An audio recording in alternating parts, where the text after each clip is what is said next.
Yang pertama, supervisi. Supervisi itu apa sih?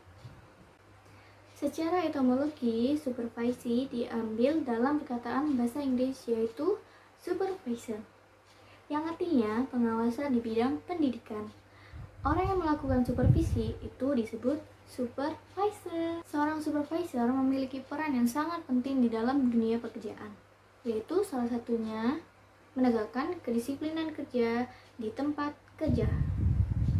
Tentunya salah satu syarat untuk menjadi supervisor yang baik adalah memiliki sifat disiplin. Mengapa demikian? Karena hal ini dibutuhkan agar semua staf yang berada di bawahnya bisa mencontohnya. Dan seorang supervisor secara tidak langsung akan menjadi acuan bagi kerabat kerjanya, sehingga supervisor harus memiliki sifat disiplin. Faktor penting kedisiplinan dimulai dari diri sendiri. Disiplin di sini mengenai disiplin kerja, waktu kerja, dan juga disiplin dalam menaati peraturan di pekerjaan.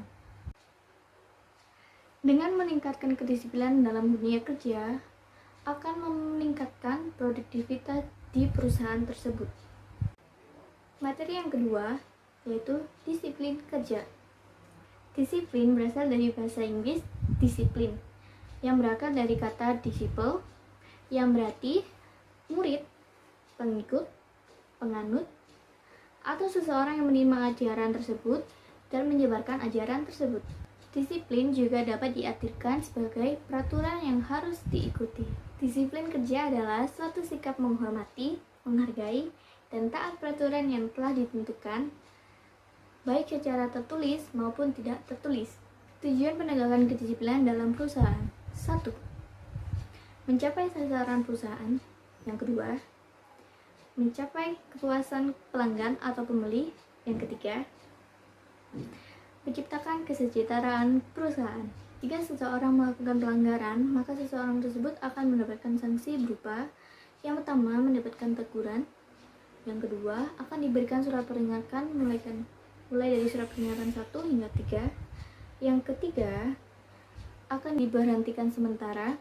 Yang keempat, akan di-PHK atau pemutusan hubungan pekerjaan. Contohnya sebagai berikut. Dari contoh tersebut, disiplin kerja sangat berpengaruh terhadap kinerja pegawai. Kesimpulannya adalah, disiplin merupakan bentuk pengendalian diri karyawan dan pelaksanaan secara teratur menunjukkan tingkat kesungguhan dalam kerjasama tim. Yang pertama, kurang adanya sikap motivasi positif.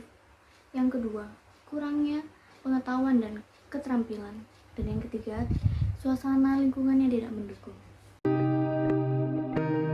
Kesempatan yang sama dalam pekerjaan merupakan suatu upaya yang dilakukan pemerintah untuk dapat memastikan bahwa setiap individu di negara memiliki kesempatan yang sama untuk mendapatkan pekerjaan. Di sini saya akan menjelaskan dua pengertian, diskriminasi dan IO. Diskriminasi adalah perlakuan berbeda atas insan yang serupa. Di sini manusia dibedakan, itu adalah diskriminasi. Contohnya ras hitam dan ras putih. EO, Equal Employment Opportunity, tindakan pemberi pekerjaan untuk memberikan kesempatan yang sama untuk memperoleh pekerjaan. Manfaat penerapan EO: 1. Produktivitas. 2. Alternatif tenaga kerja yang banyak. 3. Loyalitas. 4. Efisiensi. Di sini adalah merupakan manfaat terbesar EO bagi perusahaan. Manajemen keberagaman atau diversity management artinya mengambil langkah untuk memaksimalkan potensi keberagaman dengan menyatukan perbedaan-perbedaan dari setiap anggota untuk mencapai kinerja yang lebih baik. Adapun contoh-contoh keberagaman dalam kerjaan itu yaitu 1. Perbedaan ras, suku, budaya, perbedaan agama, perbedaan jenis kelamin. Adapun langkah dalam mengelola keberagaman tenaga kerja yaitu 1. Memiliki kepemimpinan yang kuat, 2. Menilai situasi, 3. Memberikan pelatihan dan pendidikan keberagaman, 4. Mengubah mengubah budaya dan sistem manajemen. 5. Melakukan evaluasi program keberagaman. Kesimpulannya, lingkungan hukum sangat mempengaruhi manajemen sumber daya manusia dalam memberikan peluang pekerjaan yang sama tanpa memandang latar belakang seseorang, sehingga memberikan kesempatan yang sangat luas dan sebagai dampaknya dapat memperoleh keuntungan dalam bersaing. IO sudah diatur oleh pemerintah. Kemungkinan perusahaan akan ditindaklanjuti oleh pemerintah. Untuk menyikapi persoalan diskriminasi yang masih sering terjadi, yaitu cukup dengan menghargai setiap perbedaan yang ada, karena kembali ke prinsip awal bahwa manusia itu diciptakan oleh Tuhan sudah berbeda sejak dari lahir. Perbedaan kepemimpinan dan manajemen dapat ditinjau dari asal kata, kegiatan pokok, aspek, dan hasil akhir. Kepemimpinan. Arti pemimpin adalah individu yang melakukan proses mempengaruhi sebuah kelompok atau organisasi untuk mencapai suatu tujuan yang telah disepakati bersama. Seseorang dapat dikatakan sebagai pemimpin apabila ia mampu mengarahkan orang bawahannya bekerja, memiliki rasa tanggung jawab dan jujur, bersifat profesional dan tegas, serta memiliki wawasan yang luas agar dapat memecahkan suatu permasalahan yang ada dalam pekerjaannya. Karakteristik pemimpin yaitu dapat mempengaruhi orang lain, jujur dan bertanggung jawab, loyal dan adil, mempunyai wawasan yang luas, serta percaya diri. Di sini saya akan menjelaskan tentang manager supervisor. Supervisor dalam bahasa Inggris adalah supervise yang artinya mengawasi atau mengarahkan. Jadi, supervisor adalah seseorang yang memiliki wewenang dari pejabat di atasnya untuk mengawasi dan memberi perintah kepada anak buahnya dalam pekerjaan.